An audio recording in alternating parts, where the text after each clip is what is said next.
चलिए आज मैं आप लोगों को ना मैथ का एक कॉन्सेप्ट सिखाता हूँ कि जब कोई सामान खरीद के किसी महंगे में या उससे कम प्राइस में बेच दिया जाए तो उस सिचुएशन में क्या होता है। देखिए आपको मैं बता दूं कि जो मैं कॉन्सेप्ट सिखाने वाला हूं वो है प्रॉफिट एंड लॉस का। किसका है? प्रॉफिट, है ना, प्रॉफिट एंड लॉस। यानी इसका मतलब ये होता है कि लाभ और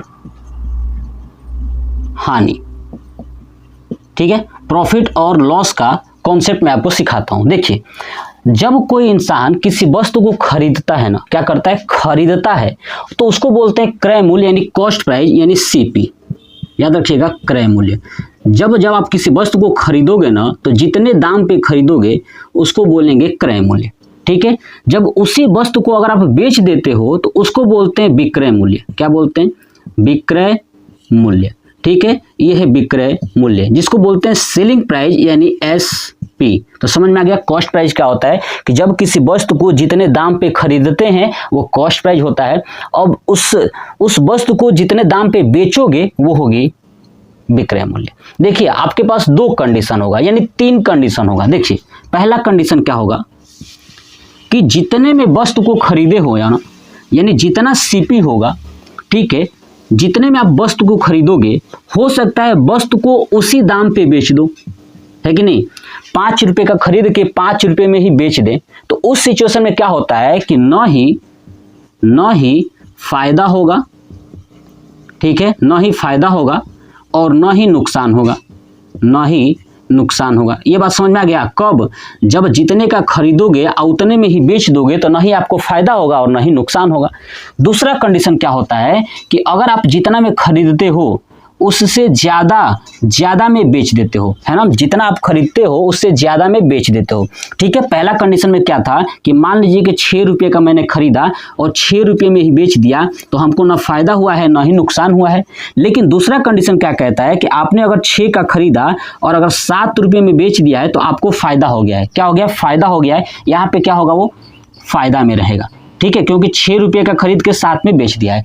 तीसरा कंडीशन क्या होता है कि अगर आप जितने का खरीदोगे ना उससे कम दाम में बेच दोगे, उससे क्या करोगे? कम दाम में बेच दोगे। यानी 6 का खरीदा हूं तो 5 का मैंने बेच दिया तो आपने देखा यहाँ पे क्या हुआ है? मेरा नुकसान हो गया है। ठीक है, तो आपको समझ में आ गया कि जो प्रॉफिट और लॉस होता है ना वो 3 कंडीशन पे ही वेरी करता है। पहला ये कि आपको न तो फायदा होगा न ही नुकसान होगा, दूसरा ये फायदा होगा और तीसरा नुकसान होगा। ठीक है, तो अब देखिए जब आपको फायदा होगा तो क्या करोगे। देखिए जब भी आपको फायदा होगा तो हमको दिख रहा है कि फायदा में क्या होता है ना कि कम दाम में खरीदते हैं अधिक दाम में बेच देते हैं। यानी फायदा को बोलते हैं, यहाँ पे लिख दिया गेन। क्या लिख दिया?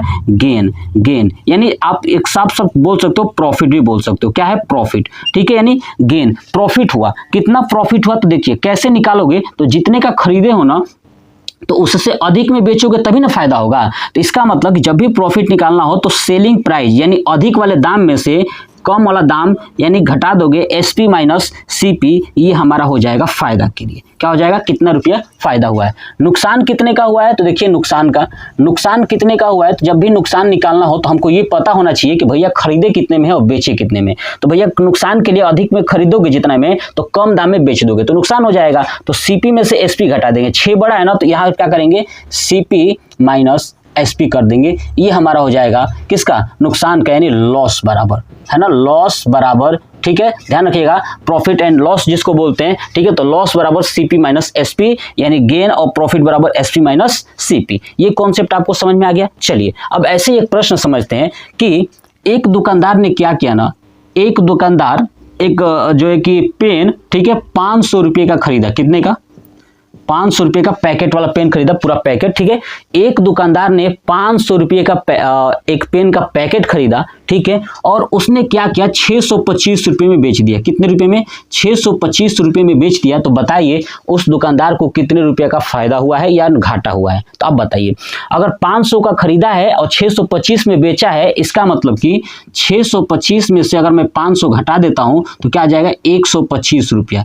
125 रुपये का क्या हुआ? इसको फायदा हुआ है। कितना हुआ है, 125 रुपये का फायदा हुआ है। ठीक है, अब ऐसे ही नुकसान आप कर सकते हो, और ना ही फायदा होगा ना ही नुकसान, इस टॉपिक पे भी आप कर सकते हो। तो मेरा छोटा सा ये चीजें था कि इंट्रोडक्शन, अगर आप कहोगे, आप मुझे कमेंट करके बताइएगा कि इसका एक लॉन्ग वीडियो लेके आइए, पूरा कॉन्सेप्ट समझा दूंगा। ठीक है, प्रॉफिट और लॉस में से कभी भी आप गलती नहीं करोगे, कोई भी प्रश्न पूछा जाए तो, ठीक है, कभी भी आप गलत नहीं कर सकते हो। ठीक है, तो आप मुझे कमेंट करके बताइएगा कि आपको इसका लॉन्ग वीडियो चाहिए, तो मैं जरूर इसका लाऊंगा, ऐसे ही बिल्कुल कॉन्सेप्ट के साथ आपको सिखा दूंगा। जय हिंद।